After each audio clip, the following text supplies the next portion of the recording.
Media நேயர்களுக்கு நெஞ்சார்ந்த வணக்கங்கள். இன்றைய முக்கிய செய்திகள் வாசிப்பவர் ரா குரு. மாநில கல்லூரி. தமிழக அரசுக்கு அண்ணாமலை சவால்.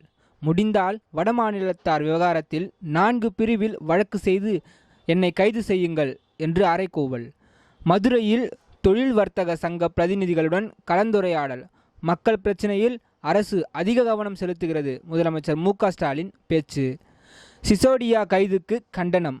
9 எதிர்க்கட்சி தலைவர்கள் பிரதமர் மோடிக்கு கடிதம். விசாரணை அமைப்புகளை தவறாக பயன்படுத்துவதாக குற்றச்சாட்டு.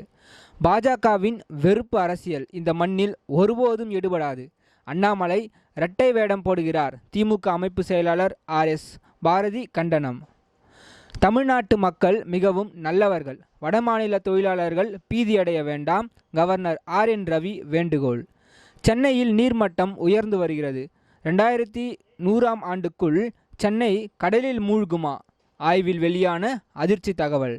வருகிற 10ஆம் தேதி தமிழ்நாடு முழுவதும் 1000 இடங்களில் காய்ச்சல் முகாம். அமைச்சர் மா. சுப்பிரமணியன் அறிவிப்பு. நாடு முழுவதும் இன்று நடந்தது முதுநிலை மருத்துவ படிப்புக்கு நீட் தேர்வு. தமிழகத்தில் 25,000 பேர் பங்கேற்பு. கடந்த ஆண்டு சென்னையில் ரயில் மோதி பலியானவர்கள் எண்ணிக்கை 755ஆக அதிகரிப்பு. தண்டவாளத்தை அலட்சியமாக கடப்பதால் தொடரும் விபத்து. சைதை கிழக்கு பகுதி திமுக சார்பில் மு.க. ஸ்டாலின் பிறந்த நாளை முன்னிட்டு கவியரங்கங்கள். கவிஞர்கள் வைரமுத்து, பா. விஜய் பங்கேற்பு. உடற்பயிற்சி செய்ததால் தான் மாரடைப்பிலும் உயிர் பிழைத்தேன் சொல்கிறார் சுஷ்மிதா சென். முதலிரவு அரைபடத்தை வெளியிட்ட ஸ்வரா பாஸ்கர். ஹாப்பி தமிழ்நாடு. வடமாநில தொழிலாளர்கள் உற்சாகம். வடமாநில தொழிலாளர்கள் பிரச்சனையில் பாரதிய ஜனதாவும் அதிமுகவும் நீலி கண்ணீர் வடிக்கின்றனர். கே.எஸ். அழகிரி குற்றச்சாட்டு.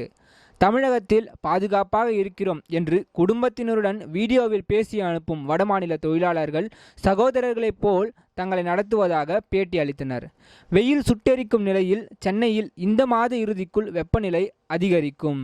இத்துடன் இன்றைய செய்திகள் முடிவடைகிறது. நன்றி, வணக்கம்.